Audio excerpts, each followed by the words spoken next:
A gente está vivendo um momento que, sem exagero, vai definir o futuro. A ascensão da inteligência artificial promete remodelar completamente a nossa civilização. E isso coloca a gente num ponto de virada na história. Isso nos leva direto para a questão central de todo esse debate. Será que a IA vai ser a chave para resolver os maiores problemas da humanidade? Ou, pelo contrário, ela vai criar riscos tão grandes, riscos existenciais, para os quais a gente simplesmente não está preparado? Para a gente explorar essa pergunta, vamos colocar frente a frente duas visões que são opostas. De um lado, a gente tem Ray Kurzweil, o grande otimista que vê a tecnologia como o próximo passo natural da evolução. E do outro, Yuval Noah Harari, o cético, que nos alerta que ter mais poder raramente significa ter mais sabedoria. Ok, vamos começar com a visão do Kurzweil. Para ele, a tecnologia é bem mais do que uma ferramenta. É quase um dever moral que a gente tem para superar nossos próprios limites biológicos. E tudo isso se baseia num princípio fundamental. Esse princípio é a lei dos retornos acelerados. A ideia aqui é que o progresso da tecnologia não acontece numa linha reta, sabe? Ele acontece numa curva exponencial. Cada nova descoberta acelera a próxima, que acelera a próxima numa velocidade cada vez maior. Pensa só nisso. O celular que qualquer um carrega no bolso hoje é absurdamente mais poderoso que todos os supercomputadores que foram necessários para levar o ser humano à Lua. E essa aceleração exponencial está acontecendo em todas as áreas que envolvem informação. É impressionante. E essa aceleração toda, segundo Kurzweil, está nos levando para um ponto de virada, um ano específico, 2045. Mas calma, não é um apocalipse, não. É um momento que ele batizou de a singularidade. E o que é a singularidade? Bom, é o momento em que a nossa inteligência biológica vai se fundir com a inteligência artificial. A ideia, na prática, é conectar o nosso neocórtex, que é a parte do cérebro que cuida do pensamento complexo, abstrato, direto na capacidade de processamento infinita da nuvem. Agora, vamos virar a chave completamente e ir para a perspectiva do Harari. Ele nos traz uma visão bem mais cautelosa, uma visão que é toda baseada nas lições, muitas vezes duras, da nossa própria história. O Harari basicamente diz que a história mostra um padrão perigoso. A nossa capacidade de criar poder cresce muito, mas muito mais rápido do que a nossa sabedoria para usar esse poder. Acumular um monte de informação não nos torna automaticamente mais sábios.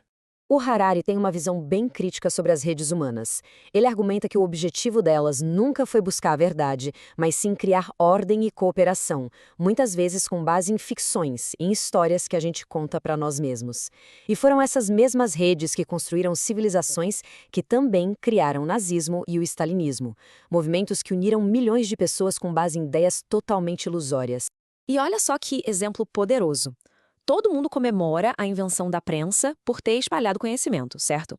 Mas o Harari lembra que ela também permitiu a distribuição em massa de manuais como o Malleus Maleficarum, que era basicamente um guia de como perseguir e condenar bruxas de forma mais eficiente. Ou seja, mais informação não significou mais verdade. E é aqui que o debate pega fogo. De um lado, a fé quase inabalável do Kurzweil no progresso. Do outro, o alerta constante do Harari sobre a nossa falta de sabedoria. O Kurzweil, claro, contra-argumenta com dados, e são dados difíceis de ignorar. A pobreza extrema no mundo despencou. O analfabetismo, a mesma coisa. O acesso a saneamento básico melhorou de forma exponencial. Para ele, tudo isso é resultado direto do progresso tecnológico que, no fim das contas, melhora a vida humana. Mas a resposta do Harari para isso é quase imediata. A tecnologia nunca é neutra. Ela é sempre uma faca de dois gumes. Pensa bem, as mesmas tecnologias que permitem a democracia em grande escala, com milhões de pessoas participando, também dão aos regimes totalitários um poder de vigilância que os imperadores romanos nunca poderiam nem sonhar. Mais poder nas mãos de ideologias falhas não diminui o desastre. Pelo contrário, ele o amplifica. Então, qual é a saída? Bom, para Kurzweil, a própria tecnologia se autocorrige. A resposta para os problemas que a tecnologia cria é mais tecnologia, só que uma tecnologia ainda mais inteligente. O Harari, por outro lado, argumenta que essa autocorreção pode chegar tarde demais. Ele usa o exemplo do que aconteceu em Myanmar. Lá, os algoritmos do Facebook, que foram criados para maximizar o engajamento, acabaram amplificando o discurso de ódio. E o resultado, segundo a própria ONU, foi uma contribuição direta para uma limpeza étnica. A tecnologia não é neutra. Ela opera com os valores que foram programados nela. E tudo isso nos leva ao ponto de discordância mais profundo, mais radical entre eles: a escolha final sobre o nosso futuro. A ideia de fundir a mente humana com a inteligência artificial. Para o Kurzweil, a IA não é uma força de fora. Ela é, na verdade, uma extensão de nós mesmos. Mas essa fusão seria realmente um aprimoramento da nossa espécie ou seria uma espécie de colonização da nossa consciência? E aqui a gente vê os dois cenários possíveis. Kurzweil prevê um salto evolutivo. A gente ganha novas camadas de criatividade, aprende um idioma em segundos. Já o Harari teme uma colonização da mente.